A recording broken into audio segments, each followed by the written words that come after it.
सच के साथ। नमस्कार, सिटी वाराणसी लाइव में आप सभी का स्वागत है। मैं हूं अमित मिश्रा। आइए देखते हैं आज के हेडलाइंस। काशी पत्रकार संघ द्वारा आयोजित मीडिया, बैडमिंटन, कैरम और शतरंज प्रतियोगिताएं शुरू।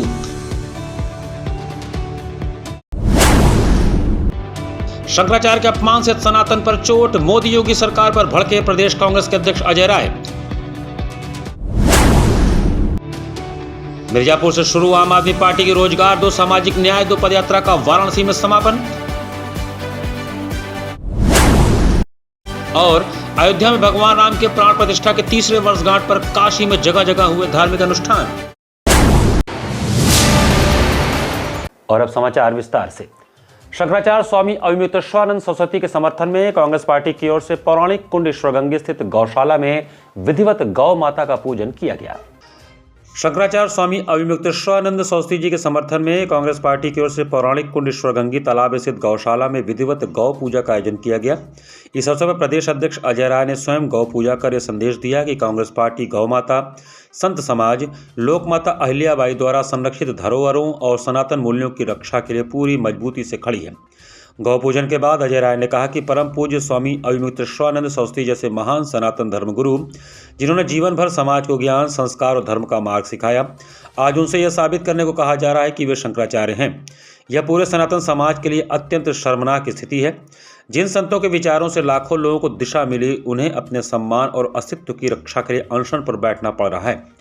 प्रदेश अध्यक्ष ने आरोप लगाया कि बटुकों की शिखा नोची गई और बुजुर्ग संतों को लाठियों से पिटवाया गया। उन्होंने इसे अति निंदनीय बताते हुए कहा कि यह सरकार की संवेदनहीनता और सनातन परंपराओं के प्रति उसकी वास्तविक सोच को उजागर करता है। अजय राय ने कहा कि जो सरकार खुद को गौरक्षक और सनातन की रक्षक बताती है, उसी सरकार के कार्यकाल में उत्तर प्रदेश गौ मांस का सबसे बड़ा निर्यातक बन गया है। यह सरकार की कथनी और करनी के बीच का सबसे बड़ा विरोधाभास है, जिसे जनता भली भांति समझ रही है। उन्होंने मणिकर्णिका घाट के सौंदर्यीकरण पर भी सवाल उठाते हुए कहा कि इस प्रक्रिया में इस पवित्र घाट की मूल आत्मा को नुकसान पहुंचाया गया है। मणिकर्णिका घाट केवल एक घाट नहीं, बल्कि पूरी दुनिया में सनातन धर्म की आस्था का केंद्र और मोक्ष का द्वार माना जाता है। ऐसे पवित्र तीर्थ स्थल के साथ छेड़छाड़ आस्था पर सीधा प्रहार है। प्रदेश कांग्रेस अध्यक्ष ने मुख्यमंत्री से सवाल किया कि यदि मूर्ति से जुड़ा वीडियो AI जनरेटेड है तो इसके ठोस सबूत सार्वजनिक किए जाएं और यह बताया जाए कि मूर्ति कहां रखी गई है। उन्होंने कहा कि एक तरफ सरकार के मंत्री और अधिकारी स्वयं मूर्ति टूटने की बात स्वीकार कर रहे हैं, वहीं दूसरी तरफ पूरे मामले को AI वीडियो बताया जा रहा है। यह विरोधाभास सरकार की नीयत और मंशा पर गंभीर सवाल खड़े करता है। कांग्रेस जन एक स्वर में शंकराचार्य स्वामी अविमुक्तेश्वरानंद सरस्वती जी के समर्थन में आवाज बुलंद करते रहेंगे और गौ रक्षा व सनातन परंपराओं की रक्षा के लिए संघर्ष जारी रखेंगे। गौ पूजन के अवसर पर महानगर अध्यक्ष राघवेंद्र चौबे, सतनाम सिंह, मनीष मरोलिया, चंचल शर्मा, विजय देवल, हसन मेहंदी कब्बन, नरसिंह दास वर्मा, मनोज वर्मा मनु, अब्दुल हमीद डोडे सहित दर्जनों कार्यकर्ता उपस्थित रहे। 16 जनवरी से शुरू हुई आम आदमी पार्टी की रोजगार दो, सामाजिक न्याय दो पदयात्रा का 7वें दिन सारनाथ में समापन हुआ। 16 जनवरी को मिर्जापुर से शुरू हुई आम आदमी पार्टी की रोजगार दो, सामाजिक न्याय दो पदयात्रा के 7वें और अंतिम दिन वाराणसी में ऐतिहासिक समापन हुआ। बीते 7 दिनों में इस पदयात्रा को युवाओं, मजदूरों, किसानों, बुनकरों, दलितों, पिछड़ों, महिलाओं और बेरोजगारों का व्यापक समर्थन मिला। गुरुवार को सारनाथ में दर्शन के बाद पदयात्रा का समापन हुआ, जिसके बाद लाल बहादुर शास्त्री घाट सिकरौल में विशाल जनसभा आयोजित की गई। इस अवसर पर राज्यसभा सांसद एवं आम आदमी पार्टी के वरिष्ठ नेता संजय सिंह ने ऐलान किया कि रोजगार दो, सामाजिक न्याय दो आंदोलन यहीं नहीं रुकेगा और संभवतः फरवरी के अंत में चौथे चरण की पदयात्रा की शुरुआत की जाएगी, जिसमें जनता की और भी बड़ी भागीदारी सुनिश्चित की जाएगी। 7वें व अंतिम दिन संजय सिंह के नेतृत्व में पदयात्रा दोपहर 12 बजे गोकुल निकुंज बैंक्वेट हवेलिया चौराहा सारनाथ वाराणसी से प्रारंभ होकर लगभग 1.5 किलोमीटर चलने के बाद सारनाथ मंदिर पहुंची। पूरे मार्ग में लोगों ने फूलों की वर्षा, नारों और स्वतः स्फूर्त सहभागिता के साथ पदयात्रा का स्वागत किया। युवाओं के हाथों में रोजगार की मांग वाले पोस्टर थे और बुजुर्गों, महिलाओं व बच्चों की मौजूदगी ने यह साफ कर दिया कि यह संघर्ष केवल एक दिन का नहीं, बल्कि भविष्य की लड़ाई है। सारनाथ मंदिर दर्शन के उपरांत संजय सिंह लाल बहादुर शास्त्री घाट, शिकरौल, नदेसर, वाराणसी पहुंचे, जहां उन्होंने विशाल जनसभा को संबोधित करते हुए कहा कि आज की राजनीति में शिक्षा, स्वास्थ्य, बिजली, पानी, सड़क, खाद्य और रोजगार जैसे असली मुद्दों को जानबूझकर हाशिए पर धकेला जा रहा है। उन्होंने कहा कि देश में नफरत की राजनीति इसलिए कराई जा रही है ताकि जनता अपने सवाल न पूछ सके। मिर्जापुर से वाराणसी तक की पदयात्रा में जगह जगह बुलडोजर से घर तोड़े गए, चौड़ीकरण और परियोजनाओं के नाम पर जमीनें छीनी गई और हजारों एकड़ पर कब्जे किए गए। उन्होंने कहा कि एक आदमी पूरी जिंदगी की कमाई से घर बनाता है और सरकार 1 मिनट में उसे उजाड़ देती है। संजय सिंह ने आरोप लगाया कि वाराणसी में पौराणिक मंदिरों, मूर्तियों और अहिल्याबाई होलकर की प्रतिमा तक को नहीं बख्शा गया और जब इन मुद्दों को उठाया गया तो उन पर ही मुकदमे दर्ज कर दिए गए। संजय सिंह ने प्रधानमंत्री नरेंद्र मोदी और मुख्यमंत्री योगी आदित्यनाथ से सवाल करते हुए कहा कि हर साल 2 करोड़ नौकरियों का वादा करने वाली सरकार 12 साल में 24 करोड़ नौकरियां क्यों नहीं दे सकी। अंत में उन्होंने कहा कि सारनाथ की धरती ने दुनिया को शांति और अहिंसा का संदेश दिया है और भारत तभी विश्व गुरु बनेगा जब वह इसी रास्ते पर चलेगा। पदयात्रा के समापन पर आम आदमी पार्टी उत्तर प्रदेश ने स्पष्ट किया कि रोजगार दो, सामाजिक न्याय दो केवल एक अभियान नहीं बल्कि बेरोजगारी, अन्याय और नफरत की राजनीति के खिलाफ जन आंदोलन है जिसे सड़क से लेकर सदन तक मजबूती से आगे बढ़ाया जाएगा। इस अवसर पर विधायक सुरेंद्र चौधरी, पूर्व विधायक और प्रदेश सह प्रभारी दिलीप पांडे, सबाजीत सिंह, पूर्वांचल प्रांत अध्यक्ष राजेश यादव, पूर्वांचल प्रांत प्रभारी अनुराग मिश्रा, प्रदेश महासचिव दिनेश पटेल, मीडिया कोऑर्डिनेटर सर्वेश मिश्रा, काशी प्रांत अध्यक्ष पवन तिवारी, मुख्य प्रवक्ता वंशराज दुबे, प्रदेश प्रवक्ता मुकेश सिंह, जिलाध्यक्ष कैलाश पटेल, प्रदेश प्रवक्ता मनीष गुप्ता, पंकज अवाना, अंकुश चौधरी, कमांडो अशोक, नीलम यादव, प्रशांत यादव, शारदा टंडन, अजीत सिंह, अमर सिंह पटेल, पल्लवी वर्मा, संजीव निगम, जिला मीडिया प्रभारी घनश्याम पांडे, देवकांत वर्मा आदि शामिल थे। 16 जनवरी से ये पदयात्रा शुरू हुई थी, रोजगार दो, सामाजिक न्याय दो, शहीद उद्यान मिर्जापुर से, और इसका समापन आज सारनाथ में काशी में हुआ। तो मैं इतना ही कह सकता हूं कि अगर पदयात्रा की सफलता की बात मैं करूं तो रास्ते भर जो लोगों का समर्थन मिला, कहीं गरीब मजदूर मिले, कहीं बुनकर मिले, कहीं नौजवान मिले, कहीं शिक्षक भर्ती में जो गड़बड़ियां हुई हैं वो लोग मिले, तो तमाम आशा बहुएं, रोजगार सेवक, ये तमाम इन यात्राओं के दौरान मिले। 3 चरण की यात्रा हमारी पूरी हो चुकी है और अब हमने नारा दिया है कि रोजगार दो वरना 10,000 रुपये हर महीने बेरोजगारी भत्ता दो, बदले में 2 घंटे प्रतिदिन आप नौजवानों से काम लीजिए। दूसरा, सरकारी और प्राइवेट स्कूलों में, कॉलेजों में अनिवार्य रूप से संविधान की शिक्षा पढ़ाई है। तो ये 2 मांगों को लेकर हमारी यात्रा चली और बहुत सफल यात्रा रही। 8 चरणों की यात्रा है, अभी 3 चरण पूरे हुए हैं। कुछ मुद्दे भी यहाँ के लोगों ने बताए हैं, जैसे हरसोस का मुद्दा है, दाल मंडी का मुद्दा है, तो ये सारे मामले भी, और मणिकर्णिका घाट का मुद्दा है जिसमें मेरे खिलाफ FIR हुई है, तो ये सारे मामले भी देश की संसद में और प्रधानमंत्री के सामने। सर सुंदरलाल चिकित्सालय तथा विश्वविद्यालय हेल्थ सेंटर में व्याप्त अनियमितताओं तथा भ्रष्टाचार के विरोध में किए गए शांतिपूर्ण लोकतंत्र आंदोलन के पश्चात छात्रों पर किए गए निलंबन की कार्रवाई को छात्रों ने लोकतांत्रिक मूल्यों के विरुद्ध अन्यायपूर्ण एवं तानाशाही बताया। काशी हिंदू विश्वविद्यालय के छात्रों ने सर सुंदरलाल चिकित्सालय एवं विश्वविद्यालय हेल्थ सेंटर में व्यापक अनियमितताओं और भ्रष्टाचार के विरोध में किए गए शांतिपूर्ण लोकतांत्रिक आंदोलन के पश्चात छात्रों पर की गई निलंबन कार्रवाई को अन्यायपूर्ण, तानाशाहीपूर्ण एवं लोकतांत्रिक मूल्यों के विरुद्ध बताया है। छात्रों का कहना है कि यह आंदोलन पूर्णतः शांतिपूर्ण एवं लोकतांत्रिक था, जिसके अंतर्गत प्रतीकात्मक रूप से पुतला दहन आयोजित किया गया। इसकी सूचना पूर्व में पोस्टर के माध्यम से सार्वजनिक की गई थी, जिसमें समय एवं स्थान स्पष्ट रूप से अंकित थे। इसके बावजूद विश्वविद्यालय अथवा चिकित्सालय प्रशासन द्वारा न तो कोई पूर्व चेतावनी दी गई और न ही कार्यक्रम को रोकने हेतु कोई निर्देश जारी किए गए। छात्रों का आरोप है कि पुतला दहन संपन्न होने के पश्चात संभावित दुर्घटना की आशंका का हवाला देते हुए छात्रों पर कठोर निलंबन जैसी दंडात्मक कार्रवाई की गई, जो पूर्णतः तर्कहीन एवं अन्यायपूर्ण है। यदि वास्तव में किसी प्रकार की दुर्घटना की संभावना थी तो प्रशासन को पुतला दहन के पूर्व हस्तक्षेप करना चाहिए था, न कि बाद में दंडात्मक कार्रवाई करनी चाहिए थी। छात्रों ने यह भी स्पष्ट किया कि गठित जांच समिति द्वारा की गई जांच में छात्रों की मंशा को शांतिपूर्ण व लोकतांत्रिक माना गया है। इसके बावजूद निलंबन जैसी कठोर कार्रवाई को बनाए रखना विश्वविद्यालय की शैक्षणिक, लोकतांत्रिक एवं संवैधानिक परंपराओं के विपरीत है। इस संबंध में छात्र प्रतिनिधि सत्यनारायण सिंह ने कहा कि विश्वविद्यालय प्रशासन द्वारा छात्रों की आवाज़ को दबाने का प्रयास किया जा रहा है। यह निलंबन एक तुगलकी फरमान है जिसे तत्काल वापस लिया जाना चाहिए। हम छात्र डरने वाले नहीं हैं। यदि निलंबन वापस नहीं लिया गया तो छात्र आंदोलन के लिए बाध्य होंगे। लेकिन हम लोगों का यह मानना है कि जैसे यूरोलॉजी विभाग में जो OT चलती है, जो ऑपरेशन थिएटर है यूरोलॉजी विभाग का, एक दिन की OT में एक मरीज से 40-50 हज़ार रुपये का जो बाहरी इक्विपमेंट मंगाया जाता है, वो उस पर जाँच क्यों नहीं हो रही? जो यहाँ के डॉक्टर बाहर OPD चलाते हैं जो कि विश्वविद्यालय की नियमावली के खिलाफ है, उन डॉक्टरों के खिलाफ कार्रवाई क्यों नहीं हो रही? हम छात्र जब 12 से 1 का समय दिया गया है, अगर किसी छात्र का 12 से 1 या किसी कर्मचारी का 12 से 1 क्लास है या कहीं व्यस्तता है तो फिर उसके बाद वो दिखा नहीं सकता है। तो हम जो अपनी डिमांड रखे थे, हम छात्रों की डिमांड को दबाने के लिए और विश्वविद्यालय के अधिकारियों के द्वारा इस तरीके से ये लोकतंत्र की हत्या, लोकतंत्र अपनी बात रखने का अधिकार सभी को है। हम काशी विश्वविद्यालय के छात्र हैं और हमारा अधिकार है कि हम अपनी स्वास्थ्य सुविधाओं को लेकर अपनी बात को लेकर विश्वविद्यालय के अधिकारियों से बात करेंगे। नहीं बात मानेगी तो हम उसके लिए आंदोलन करेंगे और जब तक हमारी बात नहीं मानिए तब तक हम आंदोलन करते हैं। अयोध्या में श्री राम जन्मभूमि मंदिर में प्रभु श्री राम लला के प्राण प्रतिष्ठा के द्वितीय वार्षिकोत्सव पर सिद्धपीठ माता शीतला के प्रांगण में स्थित प्रभु श्री राम का भव्य श्रृंगार कर आरती उतारी गई। करोड़ों सनातनियों के लिए ऐतिहासिक, आध्यात्मिक और भावनात्मक अवसर प्रदान करने वाले अयोध्या में श्री राम जन्मभूमि मंदिर में प्रभु श्री रामलला की प्राण प्रतिष्ठा के द्वितीय वार्षिकोत्सव पर बाबा विश्वनाथ शिव की नगरी में स्थित सिद्धपीठ माता शीतला के प्रांगण में प्रतिष्ठित भगवान श्री राम का भव्य श्रृंगार कर आरती उतारी गई। सदानीर मां गंगा के दशाश्वमेध घाट पर आस्था और संस्कारों के दिव्य उत्सव के अवसर पर नमामि गंगे काशी क्षेत्र के संयोजक व नगर निगम के स्वच्छता ब्रांड एम्बेसडर राजेश शुक्ला के संयोजन में भगवान श्री राम से प्रार्थना की गई कि हर नागरिक के हृदय में सेवा, समर्पण और कल्याण की भावना और प्रगाढ़ हो। राष्ट्र ध्वज लेकर प्रभु श्री राम से समृद्ध और आत्मनिर्भर भारत का आशीर्वाद मांगा गया। मां गंगा और उनकी सहायक माता की तरह हितकारिणी नदियों की निर्मलता की गुहार लगाई गई।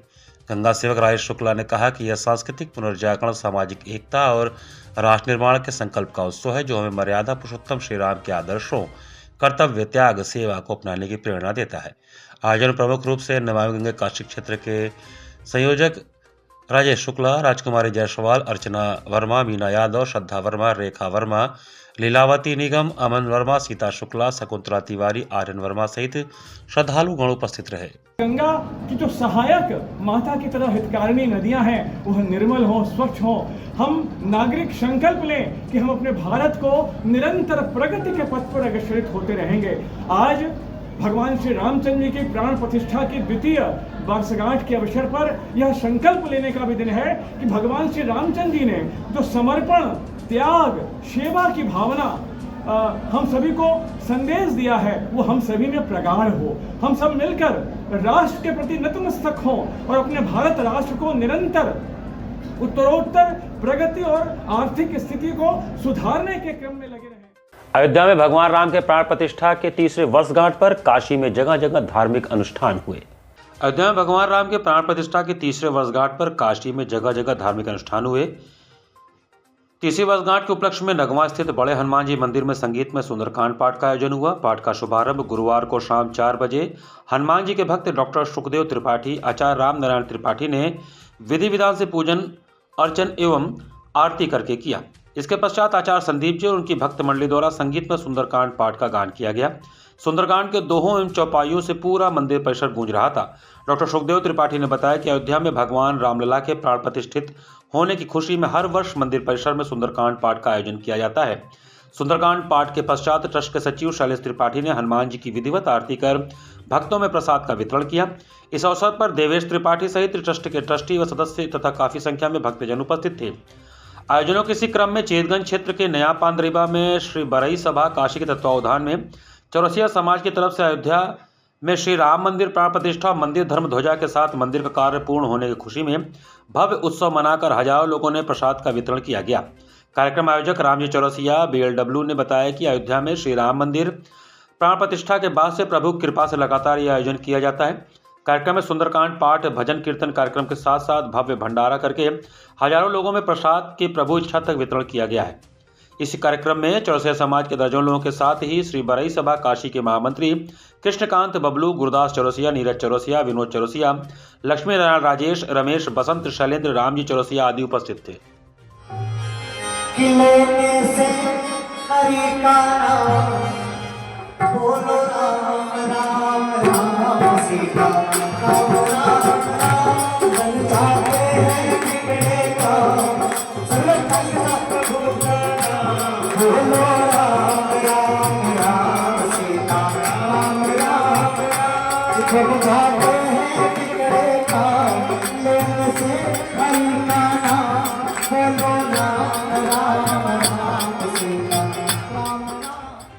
आनंद चंदोला खेल महोत्सव के द्वितीय चरण में गुरुवार को पराड़कर स्मृति भवन में शतरंज, कैरम और बैडमिंटन प्रतियोगिताएं प्रारंभ हुई।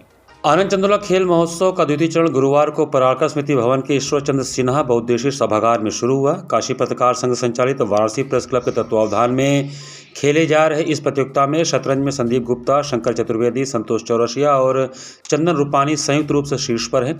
जिला शतरंज संघ के सचिव विजय कुमार एवं दिनेश दत्त पाठक तथा अशोक कुमार पांडे ने निर्णायक की भूमिका निभाई। कैरम में संदीप गुप्ता ने उजैर खान को, रोहित चतुर्वेदी ने केवी रावत को, चंद्र प्रकाश ने चंदन रूपानी को, पंकज त्रिपाठी ने अरुण मालवी को पराजित कर सेमीफाइनल में प्रवेश किया। मैचों का संचालन अंतर्राष्ट्रीय निर्णायक रमेश वर्मा की देखरेख में अश्विनी चक्रवाल, जमुना घर गुप्ता, संदीप यादव व शोएब रजा ने किया।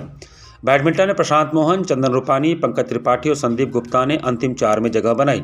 तीनों खेलों के सेमीफाइनल मुकाबले तथा टेबल टेनिस के मुकाबले शुक्रवार को सुबह 10:30 बजे से खेले जाएंगे। इससे पहले मुख्य अतिथि Dalimss Sunbeam group of schools के एडिशनल डायरेक्टर माहिर मधोक ने दीनानाथ गुप्ता व विश्वनाथ सिंह दद्दू के चित्र पर माल्यार्पण एवं दीप प्रज्वलन कर शतरंज, कैरम, टेबल टेनिस प्रतियोगिता का उद्घाटन किया।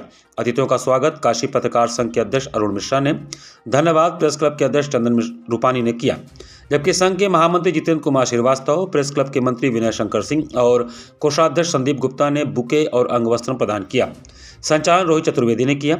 इस मौके पर उत्तर प्रदेश कैरम संघ के अध्यक्ष बैजनाथ सिंह, डॉक्टर रघुराज सिंह, संघ के पूर्व अध्यक्ष योगेश कुमार गुप्त, केडीएन राय, Subhash Chandra Singh, BV Yadav, doctor Atri Bhardwaj, Laxmikant Dwivedi, R Sanjay, Kailash Yadav, Ajay Rai, Ashwini Srivastava, Omkar Tiwari, Dev Kumar Keshari, Arun Malvi, Sandeep Pandya, Sandeep Shukla, Omkarnath, Suresh Gandhi, Vimlesh Chaturvedi, Munnalal Sahni, OP Rai Chaudhary, Dilip Kumar, Sanjay Gupta, Abhishek समेत अनेक मीडियाकर्मी मौजूद रहे।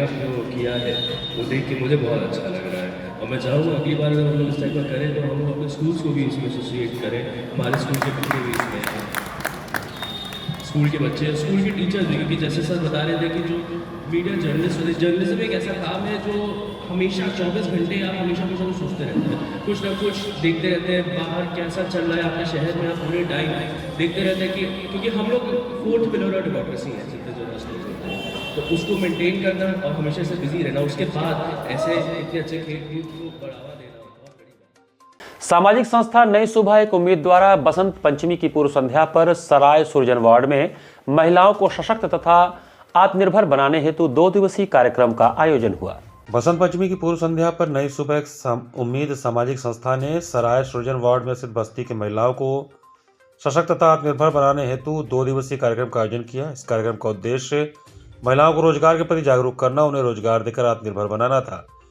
इस कार्यक्रम का संचालन संस्था की अध्यक्ष ममता ने किया। पहले दिन बस्तियों की महिलाओं को उनके अंदर निहित गुणों के द्वारा अलग अलग कार्यों के लिए जागरूक कर चिन्हित किया गया। ममता ने बताया कि संस्था लगातार महिलाओं को सशक्त एवं आत्मनिर्भर बनाने के क्षेत्र में कार्य कर रही है तथा महिलाओं को आत्मनिर्भर बनाने से न केवल उनका जीवन बदलता है बल्कि समाज और देश का भी विकास होता है। ममता ने बसंत पंचमी के अवसर पर महिलाओं को शुभकामनाएं देते हुए कहा कि यह त्यौहार हमें प्रकृति के साथ जोड़ने और जीवन में सकारात्मकता आने का अवसर प्रदान करता है। दूसरे दिन चिन्हित महिलाओं को लकड़ी का सिंदरौटा बनाने की ट्रेनिंग दी गई और 30 महिलाओं को इससे संबंधित रोजगार भी दिया गया। राष्ट्रीय साई ने उपस्थित महिलाओं को प्रशिक्षण दिया और बताया कि यह प्रशिक्षण महिलाओं को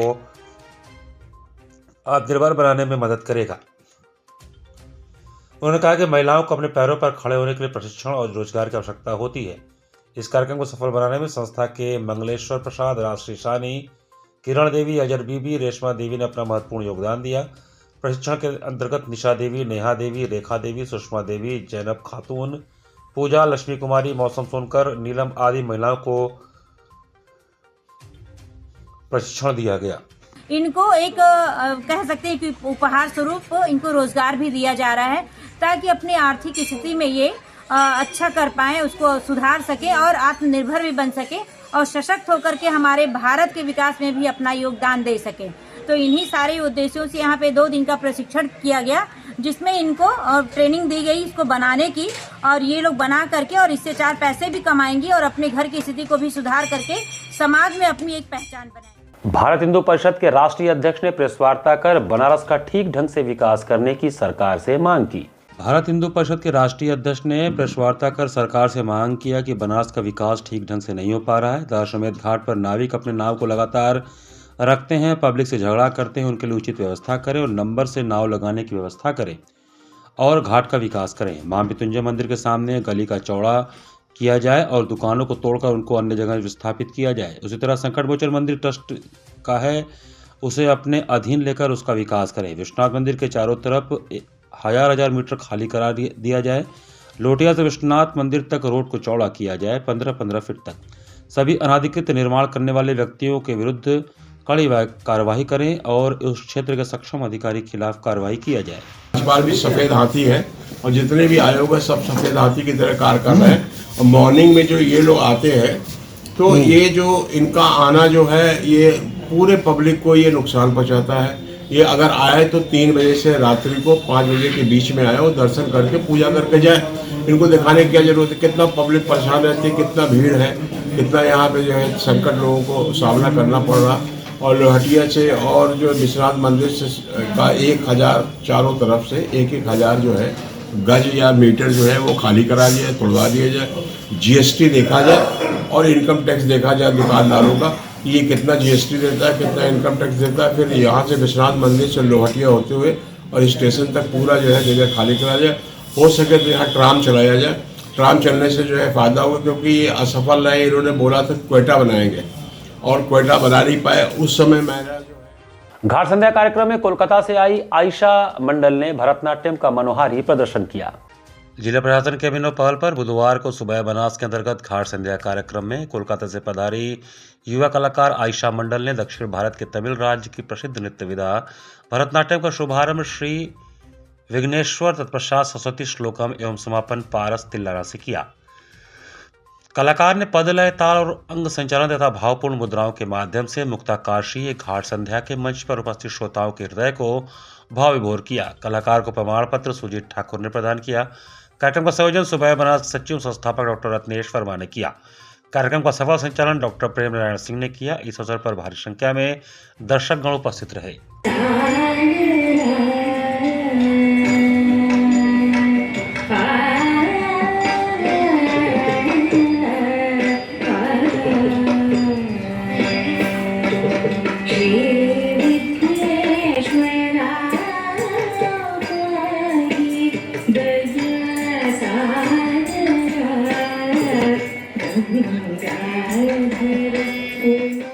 आचार्य सीताराम चतुर्वेदी महिला महाविद्यालय की निदेशक प्रोफेसर कल्पलता पांडे ने प्रेस वार्ता कर पंडित सीताराम चतुर्वेदी जी के 119वें जन्म जयंती समारोह पर 25, 26 एवं 27 जनवरी को होने वाले कार्यक्रमों की जानकारी दी। गुरुवार को आचार्य सीताराम चतुर्वेदी महिला महाविद्यालय डोमरी रामनगर वाराणसी के निदेशक प्रोफेसर कल्पलता पांडे ने एक पत्रकार वार्ता में बताया कि बाल शिक्षा मंडल काशी के संस्थापक आचार्य पंडित सीताराम चतुर्वेदी जी का 119वां जन्म जयंती समारोह 25, 26 और 27 जनवरी को परिसर में मनाया जाएगा। उन्होंने बताया कि 25 जनवरी को एक दिवसीय संगोष्ठी का आयोजन किया जाएगा, जिसका विषय भारतीय ज्ञान प्रणाली एवं आचार्य पंडित सीताराम चतुर्वेदी है। इसके पश्चात भारतीय ज्ञान प्रणाली पर प्रदर्शनी का उद्घाटन भी किया जाएगा। 25 जनवरी को मुख्य अतिथि के रूप में डॉक्टर पृथ्वीश नाग, पूर्व कुलपति महात्मा गांधी काशी विद्यापीठ वाराणसी उपस्थित रहेंगे। विशिष्ट अतिथि के रूप में प्रोफेसर चित्तरंजन ज्योतिष, पूर्व कुलपति राजा मान सिंह तोमर संगीत एवं मंच कला विश्वविद्यालय ग्वालियर उपस्थित रहेंगे। सारस्वत अतिथि के रूप में प्रोफेसर सदाशिव कुमार द्विवेदी, अध्यक्ष संस्कृत विद्या धर्म विज्ञान संकाय काशी हिंदू विश्वविद्यालय उपस्थित रहेंगे। 27 जनवरी को जन्म जयंती समारोह में मुख्य अतिथि के रूप में प्रोफेसर अजीत कुमार चतुर्वेदी, कुलपति काशी हिंदू विश्वविद्यालय वाराणसी मौजूद रहेंगे तथा विशिष्ट अतिथि के रूप में प्रोफेसर मनोज कुमार मिश्र, अध्यक्ष वेद विभाग केंद्रीय संस्कृत विश्वविद्यालय प्रयागराज उपस्थित रहेंगे। पत्रकार वार्ता में अपूर्वा पांडे, डॉक्टर अरुण कुमार दुबे आदि लोग उपस्थित रहे। दिवसीय कार्यक्रम है, उसमें सबसे पहले ये जो आचार्य सीताराम चतुर्वेदी थे, इन्होंने 275 से अधिक किताबें लिखी और एक बहुत बड़ा क्षेत्र इनके कार्य का है। तो इसलिए 25 तारीख को उसी उपलक्ष्य में हम लोग साहित्यिक संगोष्ठी कर रहे हैं, जो कि भारतीय ज्ञान प्रणाली एवं आचार्य सीताराम चतुर्वेदी, ये उसका मुख्य विषय है। और उप विषय के अंतर्गत शिक्षण है, साहित्य है और रंगमंच है। ये तीनों विधाओं के साथ उनको जोड़कर और भारतीय शिक्षा प्रणाली में, ज्ञान प्रणाली में जो भी दूसरी बात है, उसको भी इन तीनों के शिक्षक और शिक्षण और साहित्य और रंगमंच स्वतंत्र रूप से भी बोल सकते हैं और इन पर आधारित भी, आचार्य सीताराम चतुर्वेदी जी पर आधारित भी। समापन कैसे होगा इस कार्यक्रम? और इसका जो है, इसमें 25 तारीख को उसके बाद एक एग्जीबिशन भी लग रहा है। ये एग्जीबिशन जो है, इसमें प्रदर्शनी में भारतीय ज्ञान प्रणाली से ही रिलेटेड है और जो आचार्य सीताराम चतुर्वेदी जी ने जो कार्य किया है, उस कार्यों को एग्जिबिट करने का, उसको एग्जिबिट किया गया, उसकी प्रदर्शनी लगाई गई है, ताकि लोगों को पता चले कि कैसे वाराणसी में, काशी में कितने बड़े बड़े विद्वान हुए और अब उनको कहीं जैसे एक होनी चाहिए परंपरा, उसका संरक्षण किया जाना चाहिए। उस संरक्षण की दिशा में एक महत्वपूर्ण कदम है। इसी के साथ सिटी वाराणसी लाइव का ये संस्करण हम ही समाप्त करते हैं। मुझे दीजिए आज्ञा। नमस्कार।